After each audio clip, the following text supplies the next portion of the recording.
السلام عليكم يا شباب تاني. معلش انا اضطريت ان انا اقفل التسجيل اللي قبل كده. كنت عايز اتاكد ان هو اتسجل كويس. الحمد لله اعتقد ان هو اتسجل كويس.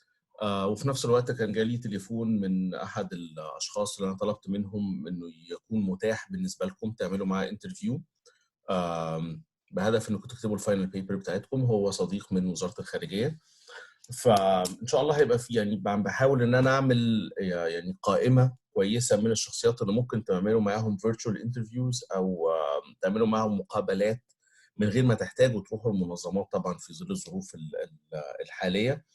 فاتمنى الموضوع يمشي كويس. دلوقتي نرجع تاني لكلامنا عن organization culture and how organization culture starts and lives through generations within the organization. So we said usually the founder has the strongest effect on the values which sort of lead the organization, the influential values within the organization, the values which are the key components of the organization's culture. Now, how do employees learn about culture? So basically, employees learn about culture in a number of ways. Usually, employees learn about culture, as we said earlier, when you want to scan an organization culture. We said this last class. Usually, you look at artifacts and look at the physical environment, look at the internet, look at the story, the values people, the language people use in their work, even the kind of outfits they are wearing. Are they dressed casual? Are they dressed sort of smart casual? Are they dressed very formally? Again, all these are ways you can know about the organization culture. These are also ways that new employees would learn about the organization's culture. Employees learn about the culture, as we said, through stories, rituals, material symbols, and language. Stories like organization stories about significant events in the life of the company, about important people within the life of the organization. As we said, you go to FEPS, I started in FEPS, well, a few years ago now. And I heard about people like Dr. Alaa-22, Dr. Mahmoud Mohideen, I actually got a chance to meet him. And I met him in Washington, D.C., obviously. People like Boutros Ghali, for example, people like Dr. Ahmed Youssef, the important professors in FEPS who made an influence on within FEPS and outside FEPS. Again, you hear about these stories. You walk into the organization and you know about these stories. You even find these stories on the organization's website. Now, we also receive emails about significant people in the history of FEPS. Every now and then I receive an email about a significant person within FEPS. What's the purpose of such emails? Again, it's to strengthen organization culture. It's to make sure that new generations know about the history of the organization, the important people within the organization. There are also rituals which helps transfer the organization culture from one generation to the next. Rituals are basically repetitive activities which happen every now and then, and they reinforce important organization values and goals. For example, in FEPS, okay, before I traveled, I don't know if this practice is still continuing, but in FEPS, we used to have an iftar. Every Ramadan, we have an iftar together. What's the purpose? Again, the purpose is to bring people together, to bring different generations within FEPS together so that they hear the same story, listen to the same stories, understand the values, hear about different experiments, so on and so forth. This Ramadan iftar, which takes place every single year, is a very important way for transferring the organization culture. Also in FEPS, we used to have this practice, I don't know if it's still there or not, which is a gathering of all FEPSians. I think it happens like once a year or once every 2 years, I'm not entirely sure. I attended actually once. So in this gathering, I met, okay, I didn't meet, but I saw Dr. Mustafa Al-Fiqi, for example, who's a graduate of FEPS. I saw Dr. Alaa-Din Hilal. I saw Dr. Muhammad Kamal. I saw lots of our professors in FEPS from different generations in the same gathering. And again, such ritual, the purpose of this ritual is for different generations to know about the history of the organization, about important people, about the values and culture, and to feel pride in the values and culture of the organization.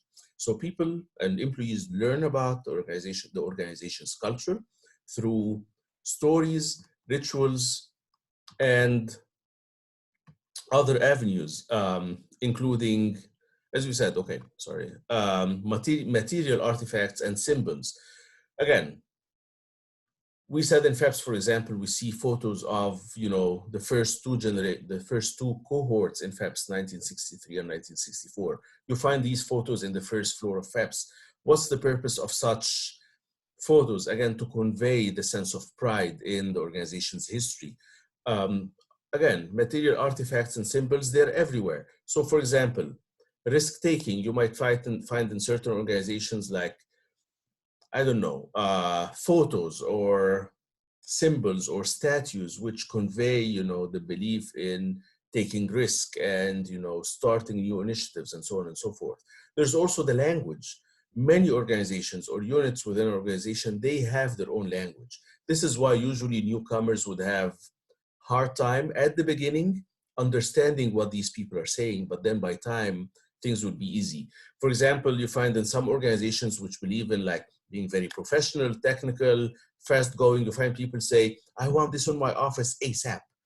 I went to the US and I found this definition ASAP, and this was a bit confusing until I realized that ASAP was as soon as possible. But then you're using this like word to say, instead of saying as soon as possible, you're saying ASAP, just to say you're very professional. You don't even have the time to say as soon as possible. So instead of saying the whole phrase as soon as possible, you're just saying ASAP. And again, this conveys the meaning of, we're hard workers, we're very professionals, we're fast going, we don't have time for lots of talking, right?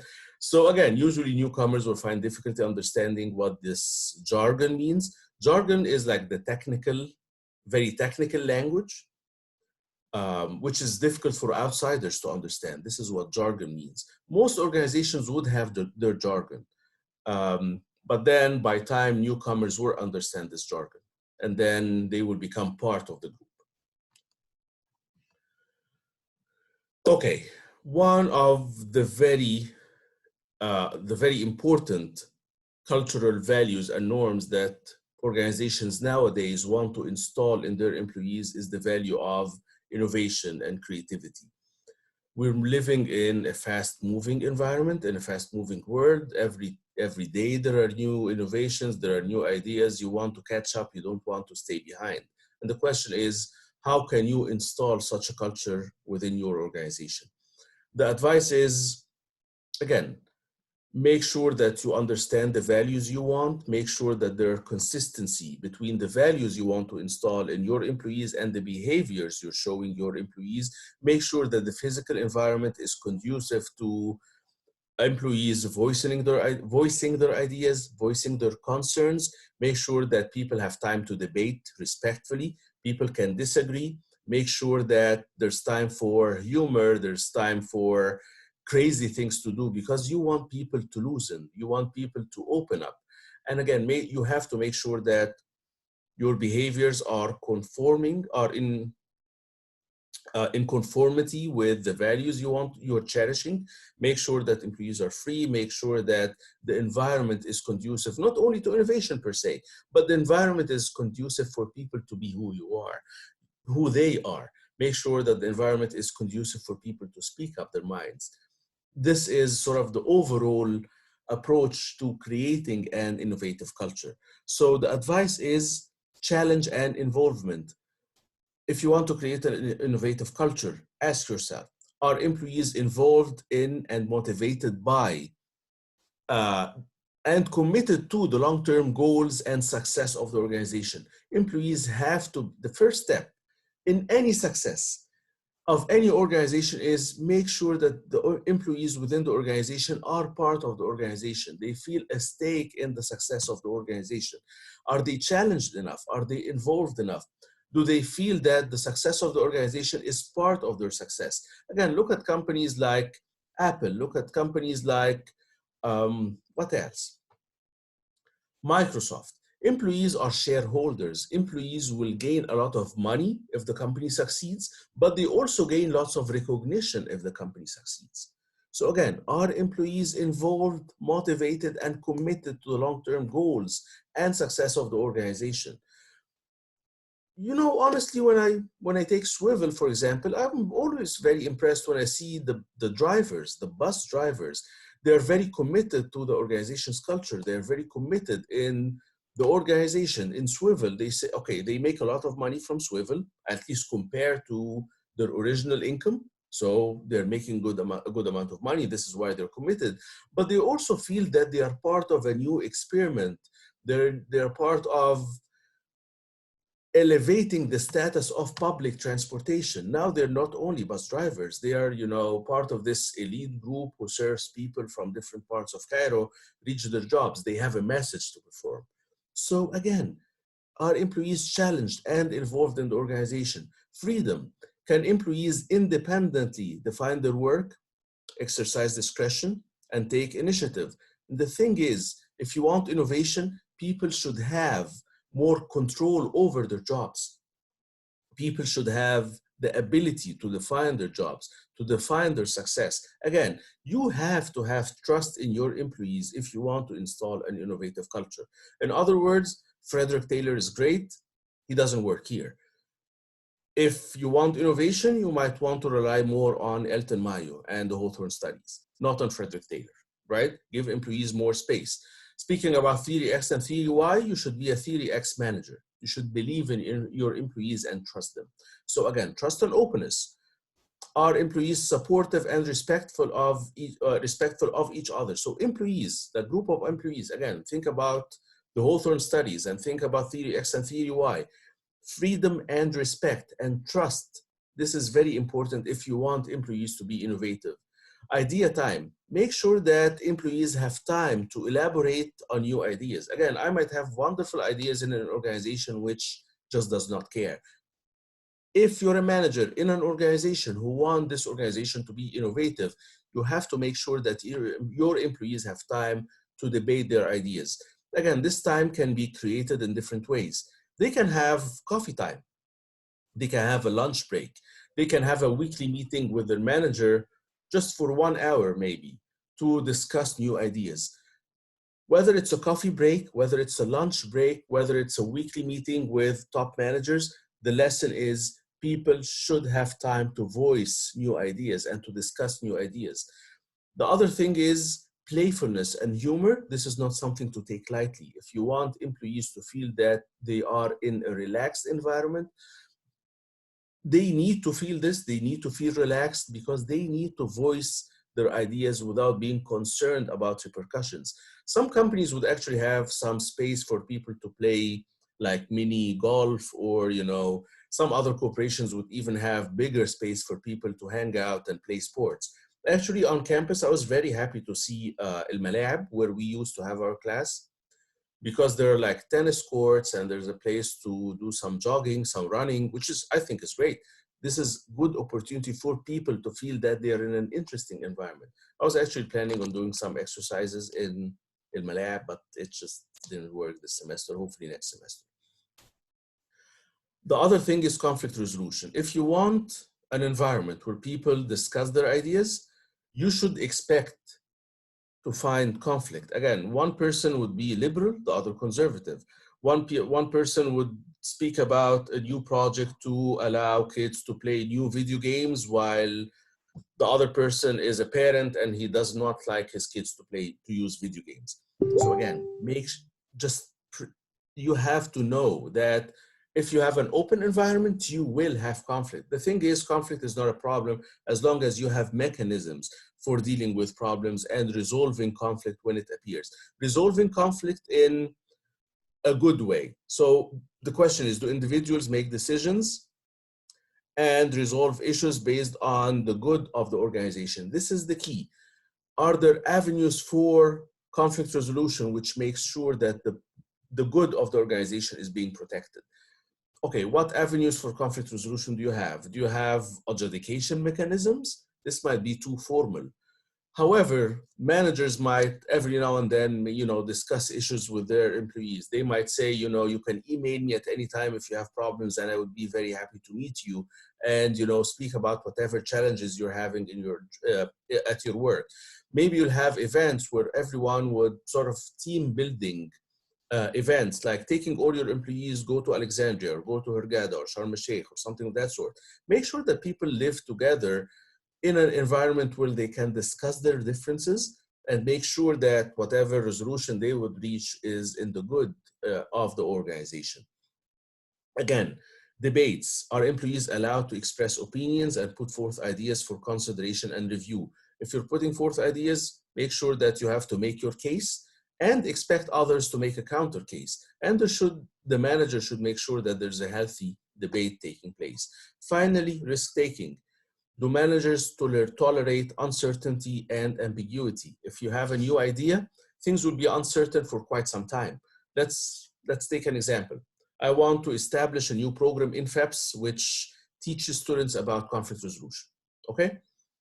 Okay, so the dean of FEPS wants to encourage innovation, and he says, okay, Mohammed, go ahead.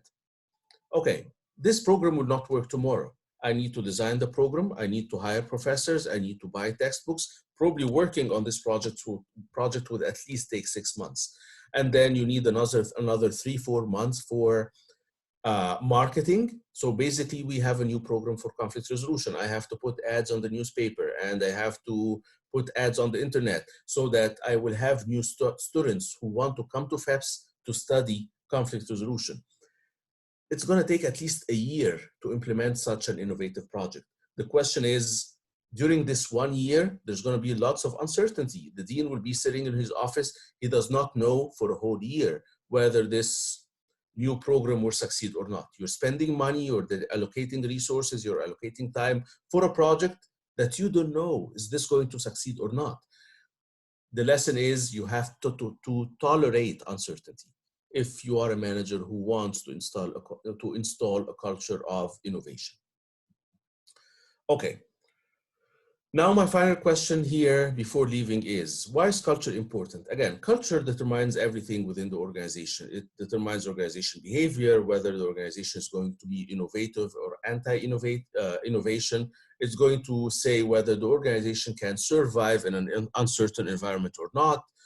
Culture actually says a lot about how the organization can relate to its environment.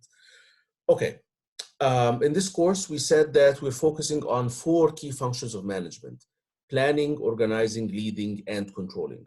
My question to you is, and this is the final question for this part of the course, how does culture affect the 4 key functions of management?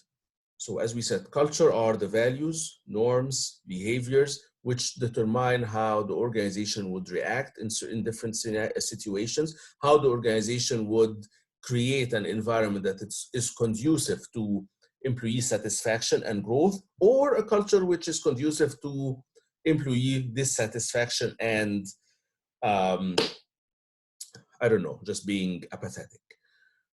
Okay, so culture is very important for employee happiness. It's also important for the ability of the organization to survive and innovate and cherish and prosper and develop. Okay, now speaking about the 4 cultures, the 4 functions of management: planning, organizing, leading, and controlling. How does culture affect each of these functions? Let's think about it. Planning. What is planning? Planning, as we said earlier, is about setting a goal, creating short-term plans for reaching these goals, and making sure that you're having a strategic goal, which is a long-term goal that you want to implement or to reach within 5 years or 10 years. You also have short-term goals. So for example, in FEPS, we have a long-term goal of becoming one of the top schools of political science, economics, public administration, statistics, so on in the world. This is a long-term goal that we want to achieve in 10 years, to be one of the top schools ever. But we have shorter term goals, like encouraging research, increase the number of research papers published by our professors, make sure that our professors go to conferences everywhere, make sure that our graduates, you guys, are very competitive in the market. So these are short-term goals. Make sure that you're designing steps to achieve the short-term and long-term goals. This is planning, right? So, how is planning affected by culture? Well, it's definitely affected by culture. Risk-taking. Do plans make goals which involve some risk? Well, again, this depends on culture. So some organizations would say, you know what, in 10 years, we just want to survive and make sure that we're gaining more profit. Well, this is definitely not a risky goal. Risky goals can include, for example, let's take FEPS again as an example. A risky goal might say we want to increase the number of programs we provide to our students. So again, providing more programs, meaning investing more money, allocating more resources, more time, the program can succeed or fail, right? So a program in conflict resolution, for example, it can attract new students, it can attract donations from Sawira's Foundation, for example, or you can spend a year planning to create this new program, but no one gets enrolled in this program. The quality of research is not that good. So the question is, are the goals of the plan sort of ambitious, or are they, very like minor goals which avoid risk? So again, setting the goals in the stage of planning is definitely affected by the organization's culture. Whether plans should be developed by individuals or teams. Again, some organizations, they value teamwork, others do not. So if the organization values teamwork, then you expect the plan to be designed by a team, by a group of employees. If the organization does not value teamwork, then you'll definitely find the opposite. The degree of environmental scanning in which management will engage. What is environmental scanning? Environmental scanning is basically about making sure that you understand all the components within your environment before taking any step. Again, I think this is prudent. I think this requires attention to detail. Not all organizations are equally attentive to details. It's part of your culture, but I think it's very important to scan your environment before taking a step forward. In other words, let's take this example again. FAPS wants to establish a new program, which is conflict resolution and management. We have political science, economics, statistics, public administration, and computer science. Okay, department number 6 is conflict resolution. I need to scan my environment before taking such a step. The first thing I want to scan is, do I have enough resources? Do I have international organizations or donor organizations which might be interested in such a project? Will Sawira's Foundation give me money? Will the World Bank give me money? Will USAID give me money? Again, all these things are very important things to think about. Do I have enough students interested in studying conflict resolution? What if I introduce a new department called conflict resolution, but still everyone goes to the political science department or economics department? Then I'm creating a new department, hiring new faculty members, paying lots of money, and then I end up with no students. That's a waste, right? So you need to scan your environment to know if you have enough financial resources, if enough students will be enrolled, will be interested in joining this department. Do you have enough organizations interested in your research? Will the Ministry of Foreign Affairs be interested in the research you provide? Will the Ministry of Planning be interested in research on conflict resolution? So on and so forth. So scan your environment before taking any step.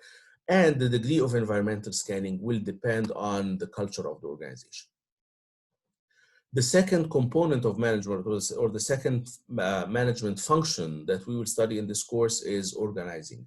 What is organizing? Organizing is about, okay, I have my goal.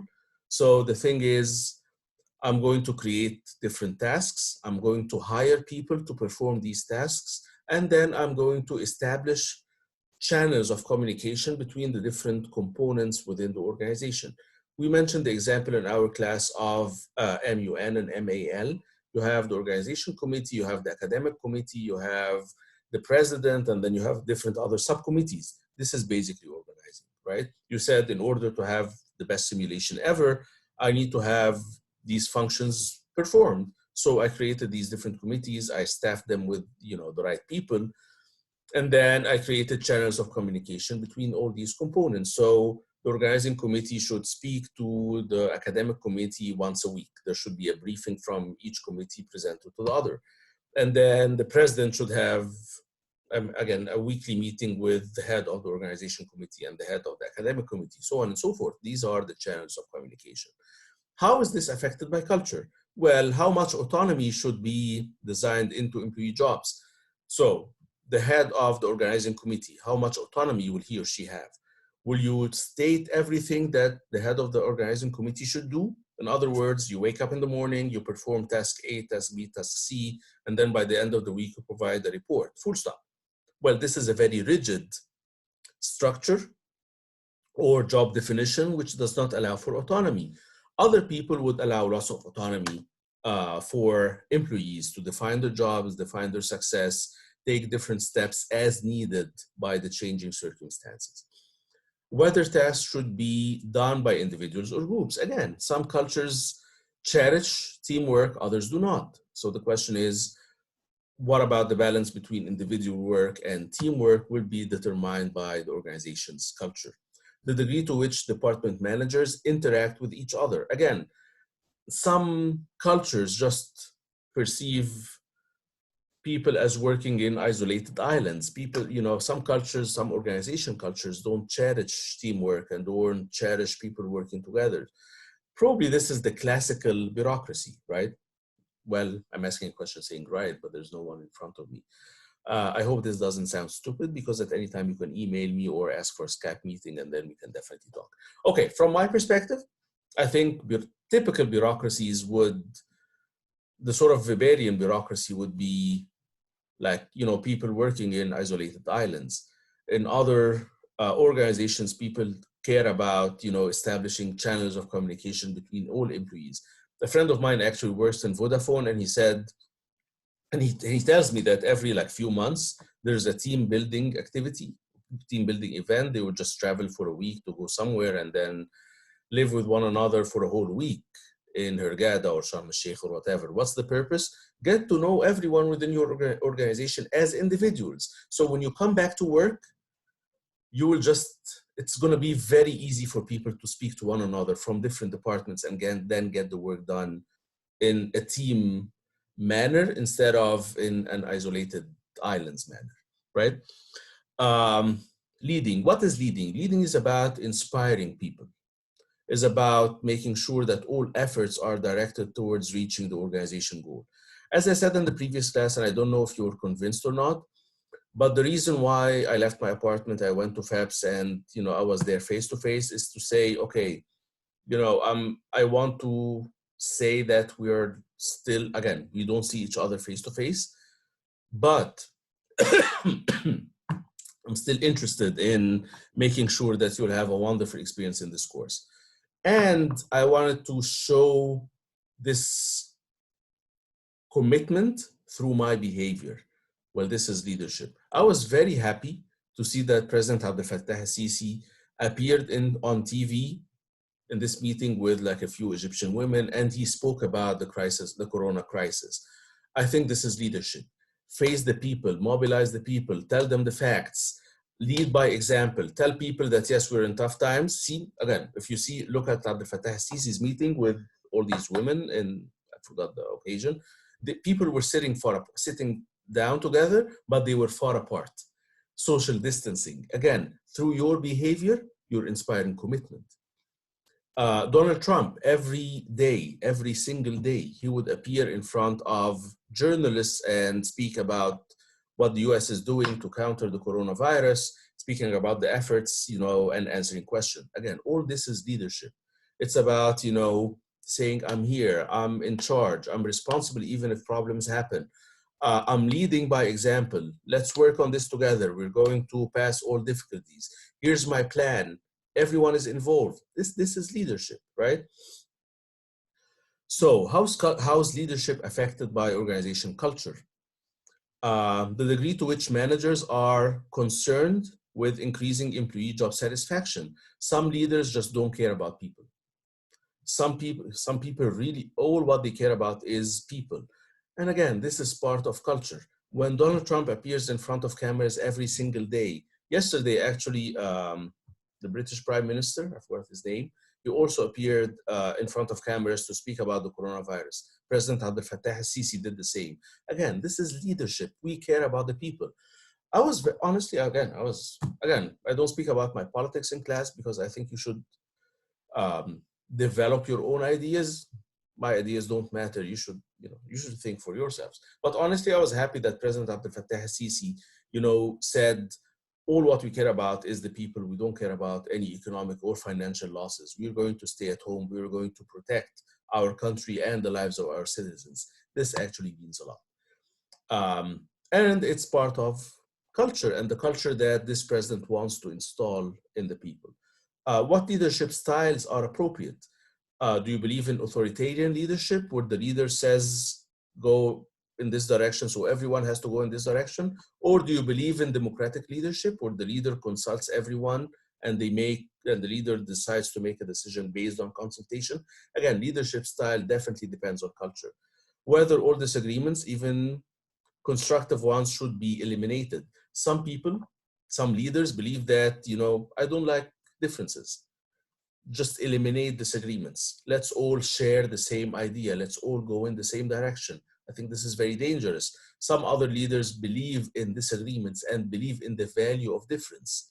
Again, this is part of your culture.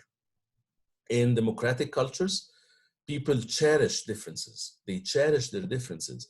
We don't all have to have the same idea. It's great to have different ideas because this is how life becomes rich, and this is how we can reach within organization context. This is how we can reach better decisions. Finally, controlling, as we said, controlling is about 3 key steps. It's about monitoring behavior, understanding the difference between what is actually taking place and what should have taken place, and then correcting any deviation. This is the definition of controlling, right? So let's say I'm setting a goal that I want the sales this month. So for example, let's say I'm selling ventilators, I'm selling watches. I'm in a company which sells watches. My goal is to sell 100 watches this month. Controlling is about monitoring actual performance. So let's say this month I sold only 70 watches instead of 100. So the disparity is 30. I'm selling 30 watches below my original goal. And then the question is, why did this happen? Well, it happened because my sales people were lazy this month. So I take corrective action. Okay, well, you know what? The reduction in sales didn't happen because my employees were lazy. It just happened because there's the coronavirus pandemic. No one is buying or selling anything. So, okay, I'll take corrective action by maybe giving my employees more time off so that they can protect themselves, protect their communities, and be able to resume work once this pandemic is over. So again, controlling is about monitoring what's going on in the organization, monitoring performance, see if there's any deviation from what has been planned, and then take corrective action. How is this affected by the organization's culture? Well, whether you impose external controls or allow employees to control themselves. Again, theory X and theory Y. Do you believe employees should be constantly monitored, or will you give them more space to decide on the best ways they can achieve the job, and then they're only responsible for results? Some employees will say, I care about everything my employees do. Others would say, you know what, I trust my employees. I'm sure that I'm going to give them their space to work. They will excel, and then I will get the best results ever. Again, this is about culture and what values do you cherish. What criteria should be emphasized in employees' performance evaluations? If you're doing a performance evaluation for your employee, this is part of the controlling function. Will you say that this employee is great because he achieved the target? Or would you say, you know what, this employee is great because at least she tried new ways of selling the product, or she tried new ways for accomplishing the task? Even though these ways, by the way, maybe they didn't succeed, but at least she tried. Would you value innovation? What criteria should be emphasized in evaluations? Finally, what repercussions will occur from exceeding one's budget? So let's say I have, a budget of $500,000, 500,000 Egyptian pounds to work with. However, I exceeded the budget because I wanted to innovate. I wanted to start new projects and so on and so forth. The question is, okay, will I be happy with the employee who innovated, even if things didn't go as planned, or will I just be unhappy and punish this person? Again, depending on the kind of behavior you would do will definitely depend on your culture and the values that you cherish. I'm done with the organization culture part. Thank you very much for listening, if you had listened.